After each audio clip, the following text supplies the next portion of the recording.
स्वागत है। आज बहुत से छात्रों के लगातार कमेंट आ रहे थे कि सर ये पुर क्या है, पुर ये कौन सा पुर है। वन पथ पर शीर्षक में जो पहली पंक्ति में पुर आया है, कौन सा पुर है, अवधपुर है या जनकपुर है, तो आप सभी को बताना चाहेंगे। वन पथ पर शीर्षक गोस्वामी तुलसीदास द्वारा रचित है। कक्षा 10 के सभी स्टूडेंट जरा ध्यान दें। इसमें बताया गया है कि उस समय का वर्णन है जिस समय राम जी का वनवास हो गया है। राम, सीता और लक्ष्मण तीनों लोग वन के लिए रवाना होते हैं।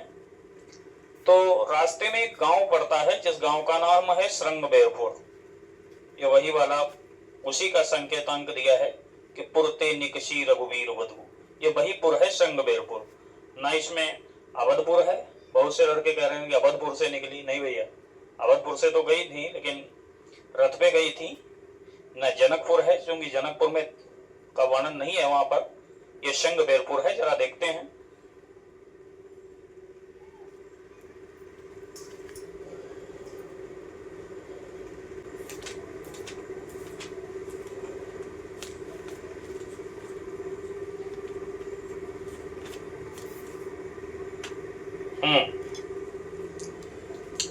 पुरते निकशी रघुवीर बधू, धर धीर दे मग में डग दे, झलकी भर भाल कनी जल की, पुट सूखी गए मधुराधर वे, फिर बूझती है चलनो अब के तिक, पाणी कुटी कही हो कित है, तिय की लखिया तुरता पिय की, अखियां तिचारु चली जल चय।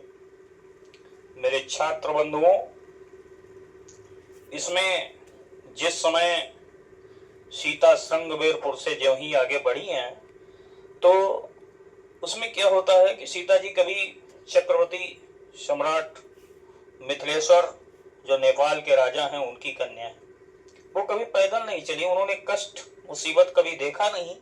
आज अपने पति के कारण उन्हें पतिव्रत धर्म निभाते हुए उनके साथ में पैदल चलना पड़ रहा है। तो इसीलिए पुरते निकशी रघुवीर वधू, ये रघुवीर वधू राजा रघु का नाम यहाँ पर आया है। रघुवीर वधू राजा रघु की वधू है सीता। ये राम के वंशज हुए हैं राजा रघु, उनका नाम है। धर धीर दये मग में डग दये, यानी अपने हृदय में धैर्य को धारण करते हुए दो पैर रास्ते में चल पाई हैं, दो डग चल पाई हैं। झलकी भरी भाल कनी जल की, पुट सूख गए मधुराधर वह, झलकी भरी बाल कनी, पसीना की बूंदें उनके मस्तक पर आ गईं। पुट सूख गए, सीता जी के ओंठ जो थे मधुराधर कोमल ओंठ सूख गए। फिर बूझत है, फिर सीता राम जी से पूछ रही है, प्रिय चलनो अब केतिक, अब कितना चलना है। पाणकुटी कही हो कित है, जो आपने पंचवटी पाणकुटी बनाई है वो किधर है। तिय की लखिया तुरता पिय की, अपनी पत्नी सीता जी की व्याकुलता समस्या को देखकर अखियां अतिचारु चली जल चये, राम जी की आंखों में आंसू आ गए। दूसरा, जल को गए लखन है लरिका, परखो पिय छाह गरी कह ठाणे, पहुंची पसेऊ बयारी करो और पाए पखरी हों भू भूरी ठाणी, तुलसी रघुवीर प्रिया सम जानी के, बैठी विलंब लो कंटक काढ़े, जानकी नाह को नेह लखो, पुल को तनु बार बिलोचन बाढ़े। जल को गई लखन है लरिका, लखन ने जब मां सीता के ओठों को सूखा हुआ देखा और उनकी व्याकुलता को देखा तो उन्होंने स्वतः ही जल लेने के लिए कमंडल उठा करके, पात्र उठा करके जल लेने के लिए चले गए। परीखो पिए छाह घड़ी को हैठाड़े, और एक घड़ी छाया में खड़े होकर के पोंछ पसेऊ बयारी करो। राम जी ने पसीना पोछा, हवा की, और पाए पखरी हो भूभुर ठाणे। गर्म धूल में खड़े होने से क्या फायदा है? राम जी कहते हैं तुलसी रघुवीर प्रिया समझाने के। तुलसीदास जी अपने माध्यम से व्यक्त करते हैं कि राम जी ने सीता जी को स्नेह बस बैठ विलंब लव कंटक काढ़े। काफी समय तक वो बैठे रहे और कांटा काटते रहे जिसमें सीता सस्ता जाए पेड़ के नीचे। जान की नाह को नाह लख्यो। जब सीता जी ने समझा, महसूस किया कि प्रभु को कांटा नहीं लगा था, वो हमारे सस्ताने के लिए बैठे रहे, और पुलको तनुबार बिलोचन बाढ़े, तो उनको बड़ी प्रसन्नता हुई और उनके नेत्रों में आंसू आ गए। अगला तीसरा, रानी में जानी अहय जानी महा, पविपाहन हूस कठोर हियो है। राजहु काज अकाज न जानो, कहो तिय को जिन कान कियो है। ऐसी मनोहर मूर्तिये, बिछुड़े कैसे प्रीतम लोग जिए हैं। आखियन में सखी रखिबे जोग, इन्हें किमि कहे बनवास दियो है। अब उस गांव की महिलाएं, स्त्री पुरुष जहां से निकलते हैं भीड़ लग जाती है। ऐसे पुरुष दिव्य मनोहर वहां ये कैसे है, कौन है, कहां से आए हैं, ये सारा वातावरण होता है। तो एक सखी उसमें से बोलती है, बहन रानी में जानी अजानी महा, मैं उस अज्ञानी महारानी को जानती हूं। पविपाहन हो से कठोर ही है, जिसका हृदय पत्थर से भी ज्यादा कठोर है, वो रानी कैकेयी है। राजहु काज अकाज न जान्यो, राजा ने भी कार्य और अकार्य को नहीं जाना।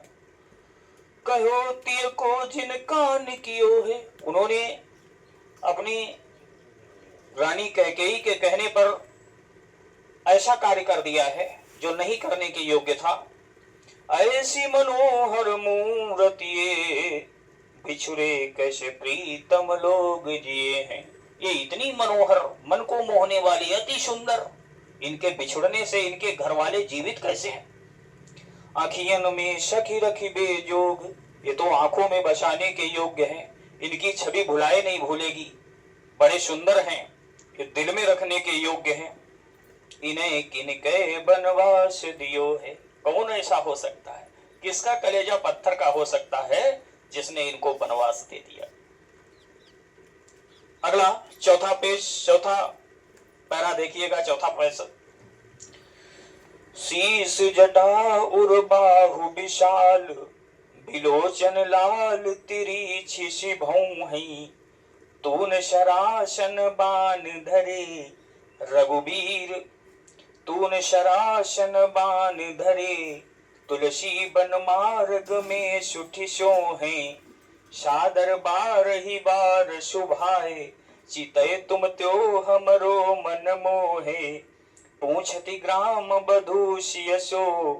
कहो सांवर से सखी राबर को है। इसमें भगवान श्री राम के सौंदर्य का वर्णन है। शीश जटा और बाहु विशाल, भगवान के सर पर काली काली जटाएं हैं और बाहु विशाल और बड़ी सी अजानु बाहें हैं। जो महापुरुष, दिव्य पुरुष होता है उसकी अजानु बाहें होती हैं, परिया के नीचे बाहें उसकी पहुंच जाती हैं। भगवान श्री राम जी की भुजाएं जो हैं वो भी अजानु बाहें हैं, विशाल बाहें हैं। शीश जटा, बड़ी बड़ी जटाएं हैं, बड़ी बड़ी भुजाएं हैं। बिलोचन लाल, नेत्र लाल हैं, क्योंकि भगवान का शरीर जो है वो छत्तीगढ़ का है। तिरछी सी भौं है और जो भौंओं की आकृति है वो तिरछा है। क्योंकि तिरछी भौहें जिसकी होती हैं वो सौंदर्यता का प्रतीक माना जाता है, वो चाहे स्त्री हो चाहे पुरुष हो। तून शरासन बाण धरे, तोरेण भगवान पीछे बांधे हुए हैं और उसमें भयंकर बाण रखे हुए हैं। तुलसी वन मार्ग में सुटिशो है, तुलसीदास जी कहते हैं कि वन के मार्ग पर प्रभु अत्यधिक बहुत ही सुंदर सुशोभित हो रहे हैं। सादर बारही बार सुहाय चितय तुम त्यो हमरो मन मोहे। जब भगवान श्री रामचंद्र जी पीछे मुड़ करके देखते हैं तो तुलसीदास जी अपने माध्यम से कहते हैं कि वो देखते तो वो है लेकिन मेरा मन मोहित हो जाता है। पूछति ग्राम बधूष यशो, एक गांव की बधू महिला आती है और सीता से पूछती है, बहन कहो सामरे से सखी रावरे को है, ये सामरे वाला है, ये आपका कैसा लगता है? क्योंकि जहां पर दो पुरुष होते हैं वहां पर थोड़ा विडंबना बन जाती है।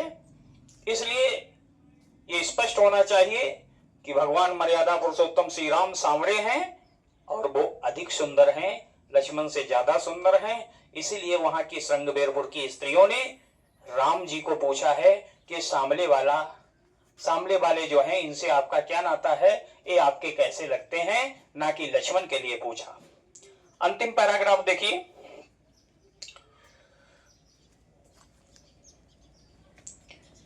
सुनि सुंदर बैन सुधार सुशानी, सयानी है जाने की जानी भली। तिरछे करी नैन दिशैन तिन्हें, समुझाई कछु मुस्काई चली। तुलसी तेहि अवसर सो है सबे, अवलोकित लोचन लाहुअली। अनुराग तड़ाग में भानुदय, बिगसी मनु मंजुल कंजकली।